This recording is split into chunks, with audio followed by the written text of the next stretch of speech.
निकलते हुए मेरी नजर दीवार पर लगी घड़ी पर पड़ी। उफ, इतनी देर हो गई। मैंने जल्दी से सामने सोफे पर पड़ी चादर उठाकर ओढ़ी और घर की चाबी पर्स में डालकर घर से निकल गई। रास्ते में ही मगरिब की अजान शुरू हो चुकी थी। बच्चे कहेंगे आज मम्मा हमें ट्यूशन से लेना ही भूल गई हैं। सोचती हुई तेज तेज कदमों से उनके ट्यूशन सेंटर की जाने पड़ गई। मामा आपने आज इतनी देर लगा दी। 7 साल रेहान शिकायती नजरों से मुझे देखते हुए बोला, जबकि 6 साल अनम भी मुंह फुलाए चल रही थी। मुझे उसका मुंह देखकर बेसाख्ता हंसी आ गई। अच्छा सॉरी बाबा, आइंदा ख्याल रखूंगी, ऐसी गलती दोबारा नहीं होगी। हम तब मानेंगे आपकी बात जब आप हमें हफ्ते को नानों के घर रहने देंगी। अनम और रेहान की शर्त पर मैंने हंसकर हामी भर ली। जल्दी चलो, तुम लोगों के बाबा भी घर आने वाले होंगे। मैं दोनों का हाथ पकड़कर सामने वाली गली में दाखिल हो गई। ये रास्ता शॉर्टकट था, इधर से जल्दी घर आ जाता था। वैसे तो मैं रोड से ही जाती थी, ज्यादातर इस गली से गुजरते हुए कतराती थी। उफ मामा, कितना डरावना घर है, इसको देखकर डर लग रहा है। रेहान हाउस नंबर 450 को देखते हुए बोला,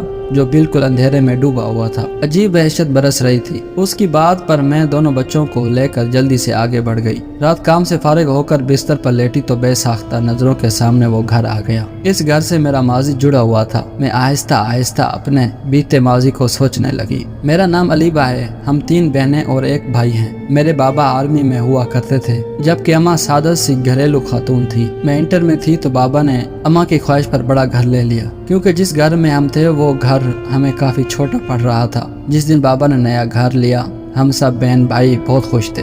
2 मंजिला ये बंगला निहायत खूबसूरत था। नीचे वाले हिस्से में 3 बेडरूम, बड़ा सा टीवी लाउंज और ड्राइंग रूम और बावर्ची खाना था, जबकि ऊपरी हिस्से में 2 बेडरूम, टीवी लाउंज और एक स्टडी रूम था। छोटा सा बागीचा था जिसमें नीम और बेर के दरख्त लगे हुए थे और कारपोर्च इतना था कि एक गाड़ी खड़ी हो जाए। मेरी बड़ी बहन महरीन, जो मुझसे 2 साल बड़ी थी, और फिर उससे छोटी सना, जो 1 साल बड़ी थी, फिर मैं थी और सबसे छोटा हमारा भाई, जो इस वक्त 7वीं जमात में था। हम तीनों बहनों ने ऊपर वाले बेडरूम लिए, जबकि नीचे हारिस अम्मा अब्बा के साथ रहता था। हम तीनों बहनें चूंकि काफी डरपोक हैं तो हम एक साथ एक बेडरूम में सोती थी। जिस दिन हम शिफ्ट हुए उस दिन काफी थकन हो गई थी। रात गए तक सामान वगैरह समेट कर फारिग हुए। बाकी का काम अब कल कर लेना, अब तुम लोग भी सो जाओ। खाने से फारिग हुए तो अम्मी बोली। हम तीनों बहनें ऊपर आकर लेट गई। थकन इस कदर थी कि लेटते ही नींद आ गई। अभी सोए ज्यादा देर नहीं हुई थी कि मुझे नींद में ऐसे लगा कि कोई बाहर दरवाजा बजा रहा है। मैंने उठकर दरवाजा खोला। काली बिल्ली खड़ी मुझे घूर रही थी। उसको देखकर मेरी बेसाख्ता चीख निकल गई। मेरी चीख पर मेरी बहनें घबरा कर उठ गईं। क्या हो गया, सब खैर तो है? महरीन ने मेरे पास आकर पूछा। तुम बिल्ली से डर गई? उसने हैरत से बिल्ली को देखते हुए कहा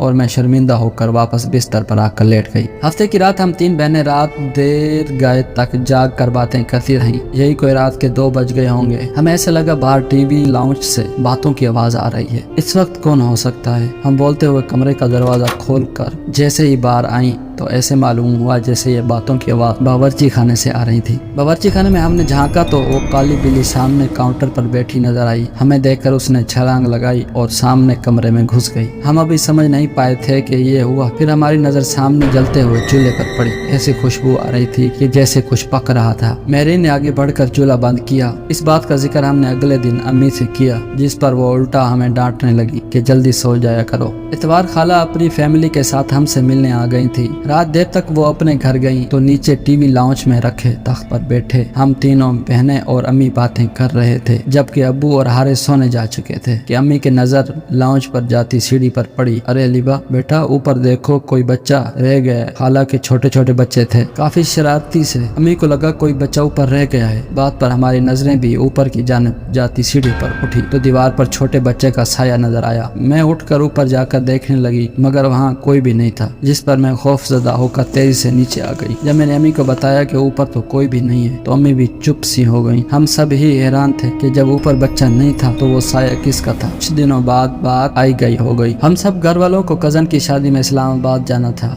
2 हफ्तों के बाद हम वापस जब घर आए तो बड़ी अजीब हैरत हुई। पूरा घर शीशे की माने चमक रहा। ऐसा लग रहा था कि रोजाना घर की सफाई होती रही हो। हमें ये देखकर बड़ी हैरानी हो रही थी। बल्कि हारिस बोला, ऐसा लगता है रोज काम वाली आकर काम करके जाती थी। मैं मुंह धोने के घर से गुसल खाने में गई तो गुसल खाने का गीला फर्श देखकर मुझे हैरत का धचका लगा। ऐसा लग रहा था जैसे किसी ने गुसल खाना इस्तेमाल किया हो। फिर तो ये मामूल बन गया। घर के अफराद घर से बाहर होते तो वो गुसल खाना भी इस्तेमाल होता और बावर्ची खाने में भी रात गए खड़पड़ की आवाजें आती। हम लोगों को वो काली बिल्ली मुस्तकिल घर में घूमती हुई नजर आती। हम लोग अब आहिस्ता आहिस्ता इन बातों के आदी होते जा रहे थे। जब वो हौलनाक वाकया रोनुमा हुआ जिसके बाद हमने फौरन वो घर छोड़ दिया। रात के किसी पैर अम्मी की आंख खुली तो उन्हें महसूस हुआ कि छत पर कोई है। वो समझी हम बहनें सोने की बजाय गप्पों में मसरूफ हैं। वो दबे कदमों से छत पर आ गई। वहाँ गोल दायरे में 10-12 अजीब शक्ल वालों को बैठे देखा। वो मंजर इतना खौफनाक था कि अम्मी बेहोश हो गई। फजर की नमाज के लिए जब अबू उठे और अम्मी को कमरे में ना पाकर लाउंज में आए तो उन्हें सीढ़ी पर अम्मी औंधे मुंह पड़ी नजर आई। होश में आने पर जब अम्मी ने रात वाला वाकया बताया तो अबू ने फौरन फैसला कर लिया ये घर छोड़ देना मुनासिब है। इससे पहले कि कोई बड़ा नुकसान होता हमने वो घर छोड़ दिया। आज इतने बरस गुजर जाने के बाद भी सोचो तो खौफ की सद लहर हमारे जिस्मों में दौड़ जाती है।